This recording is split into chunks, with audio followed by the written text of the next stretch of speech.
Hi. I am Harry Potter. I grew up at my far from welcoming uncle's house till the age of 10, assuming that I was doomed to that awful fate. But that was before the letters started dropping in. One day when as usual I was bullied into picking up the mail by my uncle. Hey Harry. What have you got there? It's nothing. I have just got a letter. And it was true. I had just got the first letter of my life. But before I could read it, it was snatched away by my uncle.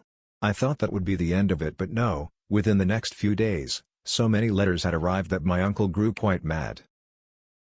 I have had enough. Pack your bags. We are moving. He had us whisked away to this dilapidated house near the sea. That day happened to be my birthday. At midnight, the most curious thing happened. Happy birthday, Harry. I have brought ye a present. Whoa. Who are you? You are so big. I am Rubeus Hagrid, the gamekeeper of Hogwarts School of Witchcraft and Wizardry. I am here on the orders of the headmaster, Professor Albus Dumbledore. And out came some shocking revelations. My mom and dad had been a witch and a wizard. They had been murdered by Lord Voldemort, the most feared wizard for a century. I had managed to escape from him with just a scar on my forehead while he had become powerless. Because of this reason I was famous. Avada Kedavra! That was how I landed at my uncle's house. And what was more, I had been admitted to Hogwarts, the finest wizarding school in the country. There I was sorted into Gryffindor House, where I made friends with Ronald Weasley and Hermione Granger. Remember Harry, how I met you? Yeah. On the train. Hi. I am Ronald Weasley. Are you really Harry Potter? Yeah. I am.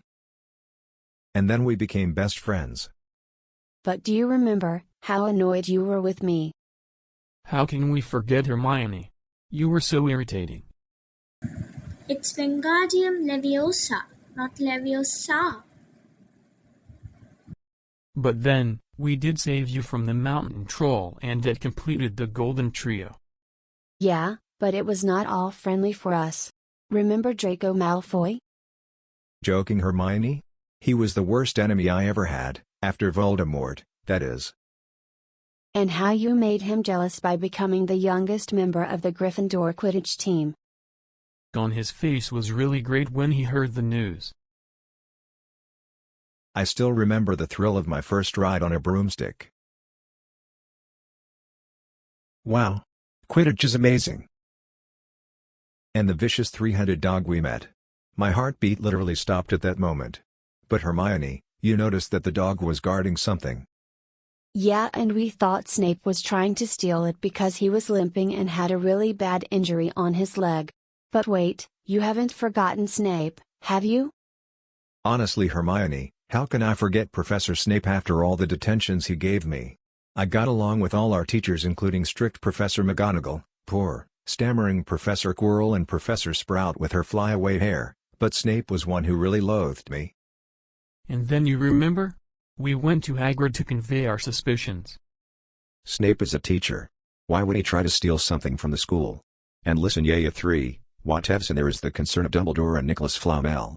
Oh. I shouldn't have said that. Ooh. So there is someone called Nicholas Flamel. Don't worry, Hagrid, we will find out. We have spent ages in the library, Hermione. But we haven't got a clue about Nicholas Flamel. Poor Hagrid. He can never keep a secret. You know? The vicious three-headed dog belonged to him. He let slip that we can get past it if only we play it some soothing music. What? I hope he did not say this to anyone else. He did. He said this to a complete stranger in exchange for a dragon's egg. All we can do is keep on trying. Hey, look here. Dumbledore is best known for the discovery of the 12 uses of dragon blood, his defeat of Grindelwald and his work on alchemy with his partner Nicholas Flamel. How could I forget? I have read about him. He is the only known maker of the philosopher's stone. It produces the elixir of life which can make the drinker immortal. Well, that is good. But we still have to do our detentions tonight, remember? And we are going into the forest. This place is scary, Harry. Hey, what is that? Run! It was Voldemort, Hermione. And he was drinking unicorn blood. That is it. Snape is not trying to steal the stone for himself, he is doing it for Voldemort. The unicorn blood will keep him alive till he can get the elixir of life. And then he can rise to power once again. That leaves only one option. We must take the stone ourselves.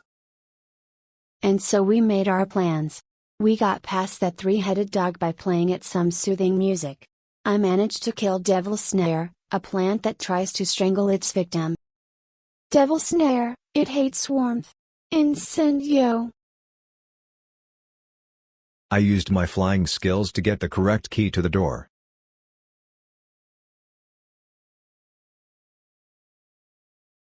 I managed to get past a giant chess set.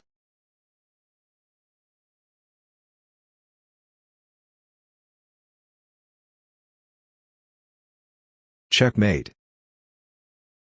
And I used sheer logic to identify the potion that would take Harry into the next chamber. The second one. I am sure of it. But there is only enough for you to drink. And so, I drank it and went ahead alone. Reaching there, I got a surprise. Instead of Snape, I saw Professor Quirrell. You are the thief? Yeah. Who would have thought poor, stammering Quirrell would be behind this? Snape is a clever man. He found out what I was up to. He was always behind me after that. But no matter, today I will get the Philosopher's Stone. You know, Potter, that this mirror shows us our innermost desires. Now tell me, what do you see in it? I looked into the mirror and saw myself getting the Philosopher's Stone. And then, miraculously, I felt the stone dropping into my pocket. I managed to get away from Quirrell, but the effort exhausted me. I fainted. When I woke up, I was in the hospital. Professor, how did I get the stone from the mirror? Oh, that, Harry? I had enchanted the mirror such that the only person who could get the stone would be the one who wishes to retrieve but not use it. And the stone? As for the stone, it has been destroyed. Now get some rest, Harry. See you at the feast. At the feast, our efforts helped Gryffindor to win the House Cup. The House Cup goes to Gryffindor. And then we packed our bags and left aboard the Hogwarts Express, only to come back for another exciting year. To know the full story, read Harry Potter and the Philosopher's Stone written by J.K. Rowling. And don't forget to follow our next adventure in Harry Potter and the Chamber of Secrets.